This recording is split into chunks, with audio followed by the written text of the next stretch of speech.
Hi, my name is David Rowe. I have the privilege of serving as the interim president for Lancaster Theological Seminary. And I want to thank you for engaging this important topic with members of the larger LTS family, particularly members of our faculty, as we contemplate what the future of the church might be, could be, and maybe even think about what it should be.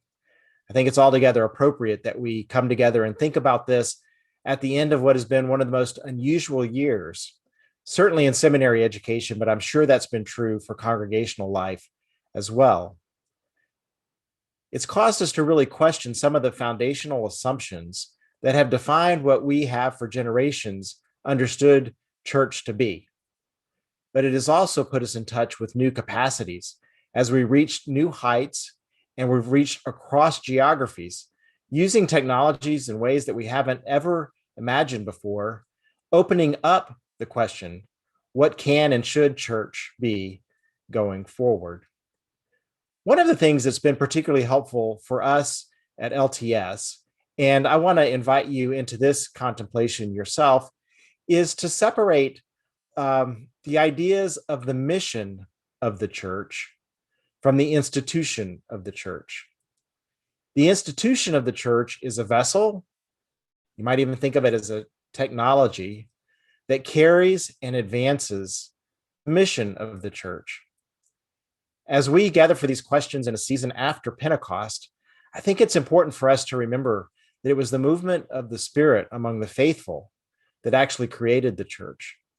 And over time, we found ways to institutionalize this movement of the Spirit into things that don't move very well, like buildings and budgets and organizational charts. I think it's time that we try to get back in touch with that original movement of the Spirit and discern as a community, local community, denominational community, national community, and even a global community, what it is that the Spirit is calling us to be going forward. No doubt there will be institutional trappings of the church. There will be vessels. There will be technologies that will contain, advance, and propel this mission into the future. But there may be different types of vessels than the ones that we have grown used to in the past. And so let's enter this question together with a common faith and a common commitment that whatever it is that we do, we will ask, what is it that God is calling us to be in this moment and in the next?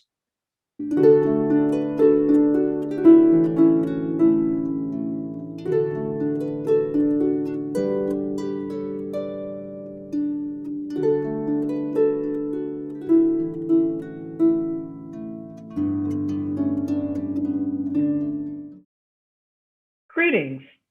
I'm the Reverend Dr. Vanessa Lovelace, Vice President of Academic Affairs and Dean of Lancaster Theological Seminary. I would like to take a few moments to share with you what to expect over the next 3 hours. First, our faculty will hopefully provide you with some space and support to begin to process the emotions associated with contemporary church life: grief, anxiety, excitement, and more. Second, we will offer you concise and valuable information and additional resources to help guide you in moving forward with a sense of hope and confidence as you look to the future. The resident faculty, senior adjunct professors, and adjunct faculty will have come together to share information and ideas from their areas of specialization to answer the question, what do churches need to know right now to move forward to bright futures? This program will address church history and current sociocultural realities, propose ways to think again about organizational dynamics and leadership, call the church to its highest purpose, and relate the conversation to the biblical narrative, along with providing ways to process the emotions associated with change and transition, and access resources for the journey. While this will be broadcast as a webinar, congregations and church entities are encouraged to use the free downloadable version as a self-guided workshop. Information will be provided for how to access the downloadable version to those who register for this event. Finally, this program is a gift.